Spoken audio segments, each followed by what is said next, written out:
saludamos al ministro de Vivienda, Jonathan Malagón, que bueno, luego tendremos al ministro de Trabajo para que usted sepa cuáles son sus derechos, cuáles son los derechos de las empresas, cuáles sus deberes y cuáles los deberes de las empresas. Dos temas clave: el arriendo, el agua, los alivios que está dando el gobierno y por el otro lado el tema del empleo. 12 del día, un minuto, ministro Jonathan Malagón, ministro de Vivienda, gracias por acompañarnos a esta hora en semana. Vicky, buenas tardes. Es un gusto estar en tu programa. Un saludo muy especial para ti, para Jairo, para Natalia, para todo el equipo de Vicky en Semana. La verdad es que es un placer estar aquí. Y para los miles de seguidores, ¿cuántos tenemos a esta hora? Uy, pues en este momento ya solamente en Facebook Live ya veo más de 3.500 personas conectadas y yo sé que este tema va a conectar mucha gente porque es mucha la gente. Usted no se alcanza a imaginar, ministro, todos los días nos escriben y nos piden, por favor, Vicky, los arriendos, por favor, Vicky.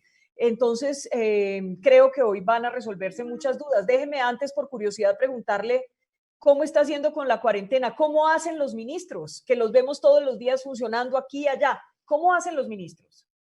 La estamos siguiendo de manera muy disciplinada. El aislamiento preventivo es para todos y los funcionarios públicos debemos dar ejemplo. Con un protocolo muy estricto, estamos yendo a muy poquitas reuniones, conservando la distancia personal. El Consejo de Ministros lo hacemos de manera virtual. Casi que las únicas dos cosas a las que estamos asistiendo de manera presencial es a la firma de decretos y a los programas que estamos haciendo todos los días para comunicarle a los colombianos a través de los canales institucionales cómo van avanzando las medidas. Ese programa que está liderando el presidente, que ha salido tan bien y que le ha servido a tantos colombianos para enterarse cómo vamos.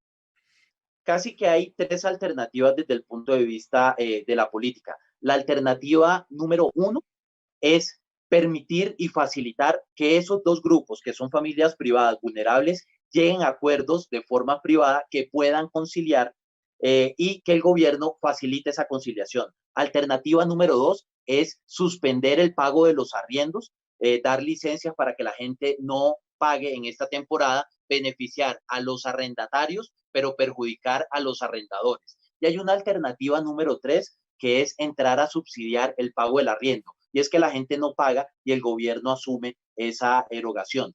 Cuando uno revisa lo que han hecho los países en todo el mundo, casi todos se han ido por el primero de los caminos, que es facilitar un acuerdo entre los privados. Solamente hemos visto a Argentina y a Venezuela, son los únicos dos países de la región que han suspendido el pago de arriendos. Y son muy pocos los que tienen la capacidad fiscal para decir que el gobierno va a asumir en el entretanto el pago. En un país como Colombia, el pago mensual de arriendos puede ser más de 3 billones de pesos. Y en esto, que es un juego de suma cero, le quitaríamos casi que la mitad del oxígeno al presupuesto que tenemos para cubrir arriendos. Entonces, ¿qué le diría yo que está viendo el gobierno nacional ahorita? El gobierno nacional no es de momento amigo de suspender el pago de arriendos, porque la suspensión de pagos de arriendos nos arregla un problema, pero nos crea otro problema igual de grande en una población que es igualmente vulnerable. Nuestra aproximación tiene que ver más con el desalojo y es darle claridad a todos los colombianos que hacer un desalojo en el marco de esta coyuntura es ilegal.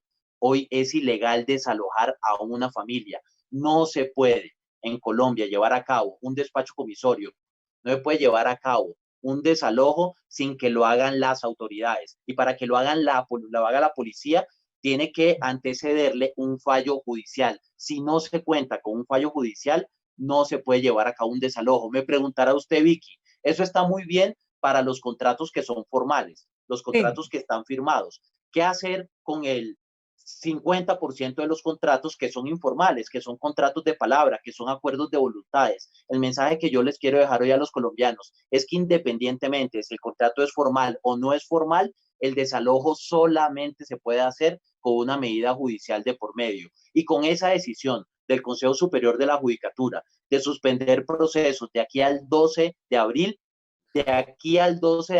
por lo menos, no se puede desalojar ninguna familia de Colombia. Lo que pasó con esa familia de Bogotá fue abiertamente ilegal. Con esa Sí, pareja de Bogotá, abiertamente ilegal. No se puede hacer un desalojo. entonces, ministro, y es que esta mañana me mandaron unas imágenes de filas en la sede del Fondo Nacional del Ahorro aquí en Bogotá y la gente quiere retirar ese dinero porque dice, mire, yo, como dieron permiso de retirar cesantías, entonces dicen, yo esa plata que tenía en el Fondo Nacional del Ahorro era para vivienda, pero ya no la voy a destinar a vivienda, tengo una necesidad prioritaria. ¿Por qué no dejan retirar la plata del Fondo Nacional del Ahorro? ¿Cuál es la razón, ministro? No, no es que no dejemos retirar la plata del Fondo Nacional del Ahorro. Las familias son los dueños de sus recursos. Es un ahorro que es de las familias. Esos recursos no son del Fondo Nacional del Ahorro. Lo que ocurre, Vicky, la diferencia entre el Fondo Nacional del Ahorro y los otros fondos privados es que en el Fondo Nacional del Ahorro esas cesantías son las que habilitan los créditos hipotecarios, pero los dueños de las cesantías son las familias. Las familias tienen además mecanismos de ley para poder sacar sus recursos de cesantía. Ese es un ahorro de las familias y no es cierto que esté bloqueado los retiros del Fondo Nacional del Ahorro. La confusión puede estar por otro lado. La confusión puede estar respecto a un decreto que sacó el gobierno que era para las entidades de pensiones privadas y estaba excluido el fondo.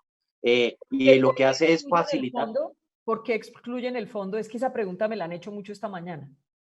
Porque el fondo es distinta al resto de las AFPs. El resto de administradoras de fondos de pensiones lo que hacen es guardar los recursos de pensiones, de cesantías, perdón, y de pensiones para cuando la familia lo requiera y cobran una cuota por eso. Fondo Nacional del Ahorro es la única entidad en Colombia que utiliza los recursos de cesantías y los intermedia. Es decir, ese es el capital sobre el cual se dan los créditos de vivienda. Entonces, es una estructura de fondeo completamente distinta, es un tema financiero, pero eso no quiere decir que las familias han perdido sus ahorros ni nada por el estilo. La ley los protege y las cesantías son recursos de las familias, no del Fondo de Ahorro.